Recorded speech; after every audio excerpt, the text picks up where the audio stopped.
Boa tarde, me chamo Marina Toé. Hoje eu vou apresentar o meu projeto de doutorado intitulado Alcalitivação do resíduo de mármore com adição do resíduo de vidro. O meu orientador é o Guilherme Brigolini e eu faço parte do programa de pós-graduação em Engenharia Civil da UFOP e o PROPEC. Para contextualização, o setor da construção civil faz uso predominante do cimento Portland como seu material primordial. Ele é amplamente utilizado como ligante na produção de argamassas, concretos e outros materiais. Entretanto, a questão problemática surge em relação ao seu processo de produção. Então, devido às elevadas emissões de CO2, bem como a grande quantidade de energia requerida durante a sua fabricação. Estima-se que 5 a 8% do total mundial de emissões de dióxido de carbono esteja associado ao processo de fabricação do cimento.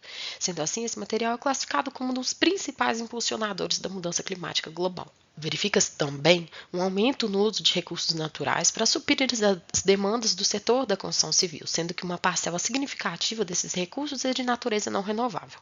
Nesse contexto, visando atender às exigências por ligantes mais sustentáveis, os materiais alcalitivados têm sido considerados uma alternativa viável. Sendo assim, o objetivo geral desse trabalho é avaliar a ativação alcalina do rejeito de beneficiamento do mármore, advindo de Cachoeiro de Itapemirim, Espírito Santo, e do resíduo de vidro, advindo de Belo Horizonte, Minas Gerais. Vários estudos destacam que os principais problemas durante o beneficiamento das rochas, desde a extração, transporte, serragem, corte até instalação, são aqueles relacionados ao consumo de água e energia e do gerenciamento de resíduo.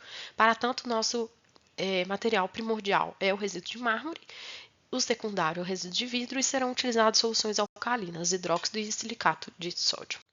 Então, o primeiro processo desse trabalho é o beneficiamento desses materiais. Então, eles passam após o recebimento desse material no laboratório, passa por um destorramento, uma secagem, uma moagem em moinho de bolas horizontal. Em seguida, após a moagem, o estudo de moagem, esses materiais vão para a parte de caracterização. Então, granulometria laser, microscopia eletrônica de varredura, fluorescência de raio-x, difração de raio-x, análise termogravimétrica e FTIR. Após um estudo a respeito da caracterização desses materiais, foram realizados testes a respeito da ativação alcalina. E foram moldados, a partir das melhores temperaturas de cura, das melhores proporções de mármore e de vidro e dos ativadores, foram moldados corpos de prova prismáticos para avaliação da resistência à atração na flexão e à compressão. Então, trouxe alguns resultados dessa pesquisa. O primeiro é a granulometria por difração a laser. Sabe-se que o uso de partículas com menores dimensões pode influenciar positivamente nas propriedades mecânicas e, consequentemente, nas propriedades microestruturais dos materiais produzidos. Então, por isso que é tão importante entender o tamanho de partícula dos materiais utilizados. Percebe-se pelo gráfico que o resíduo de mármore e o de vidro seguem a mesma tendência. Só que o resíduo de mármore é um pouco mais fino que o resíduo de vidro. Percebe-se isso pelos resultados obtidos. Então, o D90 do resíduo de mármore ficou em 45 micras, aproximadamente, e o de vidro em 77 micras. Pelo ensaio de microscopia eletrônica de varredura, percebeu-se que a maioria das partículas tem dimensões inferiores a 50 micras, corroborando com os resultados encontrados já no ensaio de granulometria laser, e observa-se também que as partículas maiores têm superfícies retas, com partículas menores aderidas. Já o MEV do resíduo de vidro evidencia que o resíduo possui partículas com dimensões inferiores a 100 micras, sendo as maiores partículas em torno de 75, com superfícies retas e partículas menores também aderidas. Indo agora para a parte química, a composição química é apresentada a partir do ensaio de fluorescência de raio-x e mostrada na tabela. O resíduo de mármore ele destaca-se por apresentar alto teor de óxido de cálcio e menores teores de óxido de magnésio e óxido de silício. Já o resíduo de vidro tem em sua composição basicamente óxido de silício e um pouco de óxido de sódio.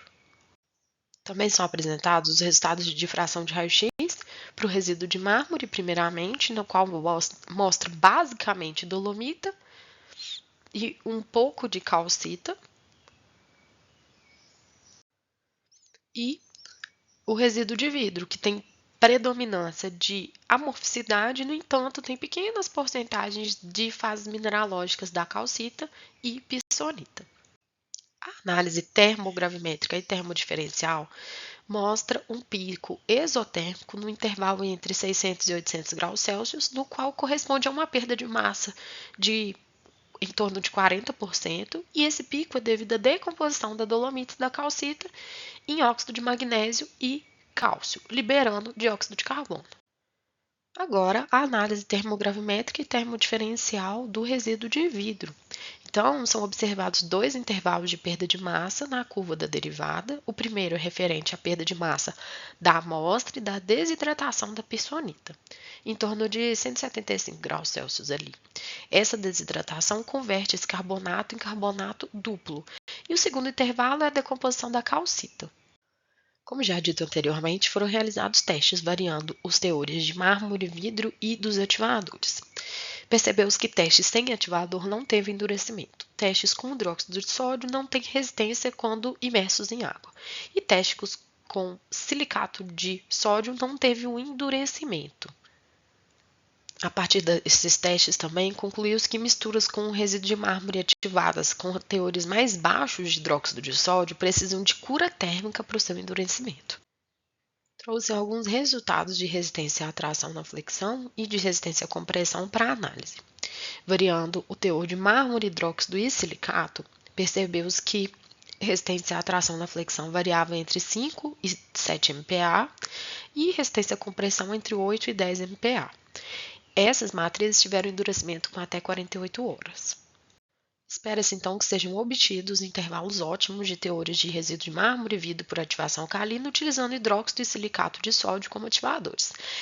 Sendo assim, pretende-se ampliar os estudos a respeito da ativação alcalina e trazer ao meio acadêmico uma pesquisa notória utilizando o resíduo de mármore como precursor principal. Essas são algumas das referências bibliográficas utilizadas tanto no trabalho quanto nessa apresentação.